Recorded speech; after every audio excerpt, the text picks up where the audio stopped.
Inside Gaza, swaths of land closest to the Israeli border have been turned into a wasteland. Nearly every building within about a half a mile of the border fence has been destroyed. We filmed this footage a year ago, while demolitions were still ongoing. Over time, the Israeli military has razed about 22 square miles of Palestinian land, creating a buffer zone on about 16% of Gaza's territory. It is a no-go zone for Palestinians, some of whom have been killed after setting foot inside the unmarked perimeter. Now, for the first time, an Israeli soldier sat down with us to describe how the military systematically destroyed civilian infrastructure to create this buffer zone. Some of them, the buildings were destroyed completely, and some were still standing, and our job was to make more of the first kind. But the fact that there were still buildings standing meant that the mission wasn't done. Yeah, and we destroyed them one by one in a very methodical fashion, area by area.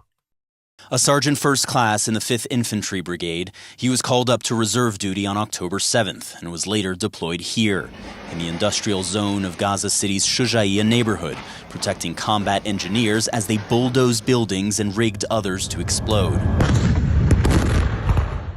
We've blurred his face and changed his voice because he risks reprisals for speaking out about a policy the Israeli military has never officially acknowledged.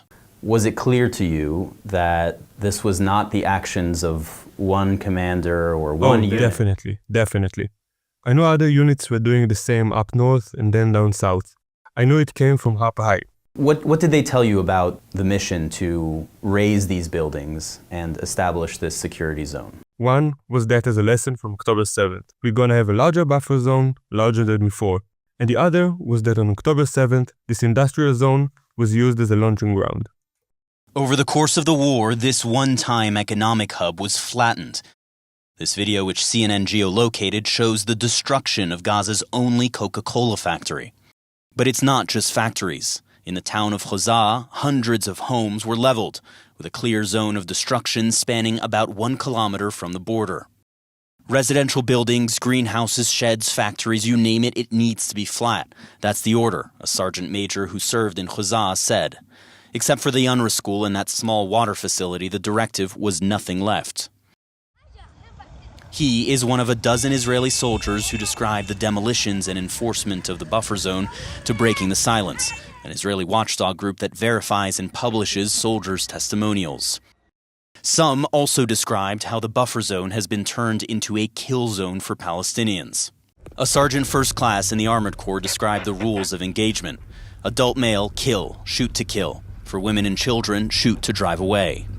People were incriminated for having bags in their hands. A warrant officer in the IDF said, "Guy showed up with a bag, incriminated terrorists. I believe they came to pick khubeza, an edible plant. But the army says no, they're hiding." Boom. A kill zone is in essence the announcement of a party to the war that they won't take feasible precautions, that they won't verify the status of an individual before attacking them.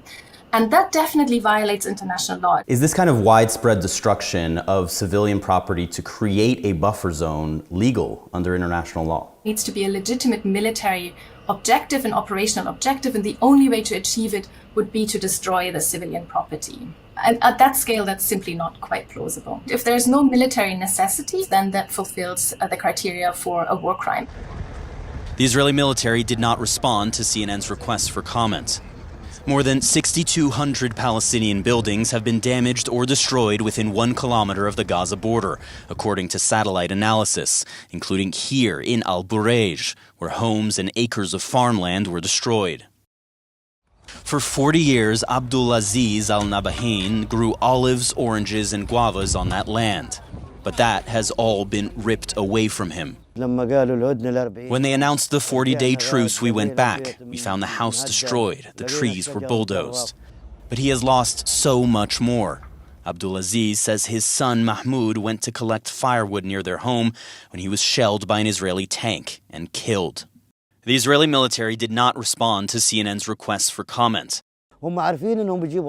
They knew they were only collecting wood, not resisting or fighting, just a cart with wood clearly visible. Still, they were targeted.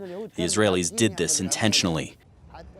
Even now, he says, they will kill anyone who goes there.